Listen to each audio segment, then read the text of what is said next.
Kembali mengadakan Kompas 100 CEO Forum yang mempertemukan para Menteri Ekonomi dan pimpinan perusahaan besar di tanah air. Para Menteri Ekonomi dan CEO perusahaan yang hadir akan berdiskusi secara intens tentang dua topik, ekonomi sektor real dan sektor keuangan. Para Menteri memanfaatkan forum ini untuk menjelaskan paket kebijakan ekonomi yang sudah dirilis sebelumnya dan prediksi kondisi ekonomi tahun depan. Rencananya Presiden Joko Widodo juga akan datang dalam Kompas 100 CEO Forum sekitar jam 1 siang ini. Tahun lalu, Presiden Joko Widodo juga hadir ke Kompas 100 CEO Forum.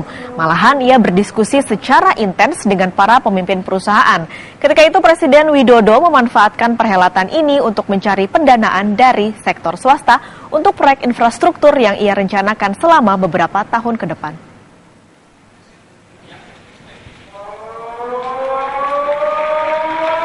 Menarik untuk melihat bagaimana Presiden memanfaatkan forum seperti Kompas 100 CEO Forum tahun lalu untuk menjual proyek. Bagaimana pemerintahan memanfaatkan Kompas 100 CEO Forum tahun ini? Kita lihat dalam wawancara bersama My Sister Tarigan berikut ini.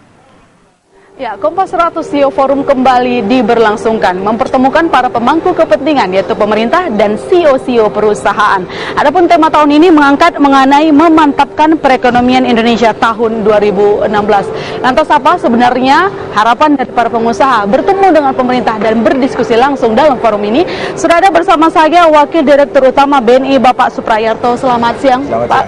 Kemudian juga ada pemimpin redaksi harian Kompas Bapak Budiman Tanureja. Selamat siang. Oke, Pak Suprayarto, tahun lalu Presiden hadir dalam forum ini lebih banyak membahas soal infrastruktur untuk mencari sumber pendanaan seperti itu. Apa kira-kira yang membedakan kedatangan Presiden kali ini dibandingkan pertemuan sebelumnya? Oke, makasih Mbak. Yang pertama tentu ini kondisinya tahun ini harapan kita lebih baik ya. Harapan kita lebih baik, apalagi ada kebijakan-kebijakan yang dikeluarkan oleh baik pemerintah maupun Bank Indonesia dan OJK. Ini angin segar buat kita ya, terutama perbankan dan tentu pelaku ekonomi. Karena dengan kebijakan pemerintah ini harapan kita yang kemarin stagnan ya, ke depan bisa tumbuh kembali, bisa bergairah kembali sehingga optimisme kami muncul kembali. Sehingga harapan kami Presiden nanti juga memberikan beberapa tambahan yang mungkin barangkali bisa merangsang kita, ya pelaku-pelaku usaha, utamanya kita perbankan yang sangat menjadi motor ya, motor penggerak ekonomi tentu, menjadi lebih baik lagi. Mungkin itu Mbak. Oke, merangsang seperti apa Pak kira-kira kebijakan yang diharapkan gitu untuk? Ya kalau semuanya muncul relaksasi ke arah positif ya, tentu ini akan memberikan harapan buat kita, terutama adalah ke depan sektor real juga jadi tumbuh, kemudian utamanya ekonomi tumbuh, tentu kontribusi sektor real ini sangat besar sekali untuk pertumbuhan ekonomi dan harapan kita tahun depan yang tinggal beberapa hari lagi ya, itu akan benar-benar memberikan angin segar buat kita. Ya. Pak Budiman, kira-kira apa nih yang membedakan kedatangan Presiden Joko Widodo dalam forum tahun ini dibandingkan sebelumnya? Kalau sebelumnya kan memang Presiden mengatakan apa yang akan dikerjakan di 2015 ya. Kalau sekarang lebih laporan progress report, apa yang sudah dilaksanakan pada 2015, bagaimana capaian-capaiannya dan sejauh mana kemudian government spending itu telah bisa dilaksanakan untuk program-program infrastruktur.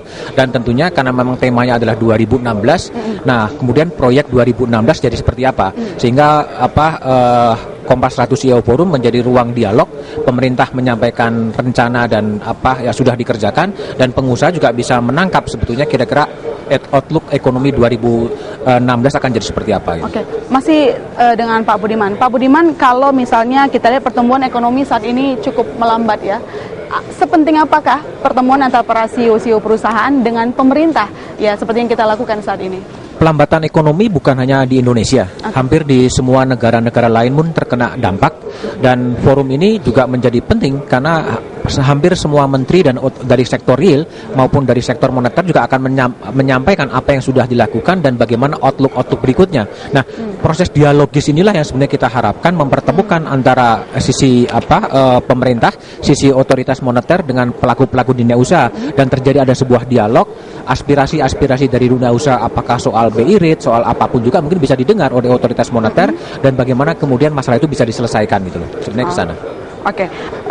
Pak Suprayatno, kita mau sedikit mengulas kebijakan-kebijakan pemerintah yang sudah dikeluarkan sampai saat ini. Dari sisi bankir, apa yang kira-kira menjadi harapan begitu berdampak terhadap kinerja bank dengan adanya kebijakan-kebijakan pemerintah? Banyak sekali ya yang kita peroleh manfaatnya ya, baik dari kebijakan pertama maupun sampai dengan yang terakhir ya. Nah ini tentu akan, karena banyak stimulus ya atau relaksasi yang kita peroleh ya, baik dorongan untuk pemberian kredit dan sebagainya. Nah ini tentu akan memberikan optimisme kita untuk tahun 2016 ini akan semakin lebih gampang kita, lebih optimis lagi untuk memberikan beberapa hal yang tentu kontribusinya ujungnya adalah pertumbuhan ekonomi. Ya. Oke, baik. Pak Suprayatno, ini kalau Suprajarto. kalau misalnya kita ingat kemarin Pak Wakil Presiden Yusuf Kala sedikit menegaskan kepada para bankir untuk menurunkan suku bunga. Secara hitungan bisnis, BNI sebagai salah satu bank besar, apakah hal itu dapat dilaksanakan gitu dengan kondisi saat ini? Ya, tujuan pemerintah untuk menggilatkan kembali perekonomian Indonesia. Oke. Tentu yang utama adalah BI rate sendiri ya, karena itu acuan kita. Ya harapan perbankan tentu kalau BI rate turun misalnya, ini akan men-trigger ya, baik tentunya yang pertama adalah suku bunga simpanan menjadi turun. Kalau suku bunga simpanan menjadi turun, dampaknya adalah suku bunga kredit. Kalau suku bunga kredit menjadi turun, utamanya adalah orang-orang kecil, sektor real, UMKM, mikro dan sebagainya. Ini kan akan memperoleh dampaknya. Dan itu tentu kalau kredit di sektor real lebih tumbuh, ini akan men-trigger pertumbuhan ekonomi yang lebih cepat. Itu keyakinan kami. Jadi BNI setuju gitu kalau BI rate diturunkan? Ya harapan kami begitu, ya bisa turun walaupun mungkin secara bertahap ya. Karena ini tadi yang saya sampaikan akan men-trigger simpanan turun, otomatis nanti suku bunga pinjaman turun, dan pasti kredit menjadi lebih banyak kan gitu ya, terutama untuk orang-orang kecil, sektor real, UKM dan sebagainya. Nah ini tentu akan secara ke depan kita optimis pertumbuhan ekonomi menjadi lebih.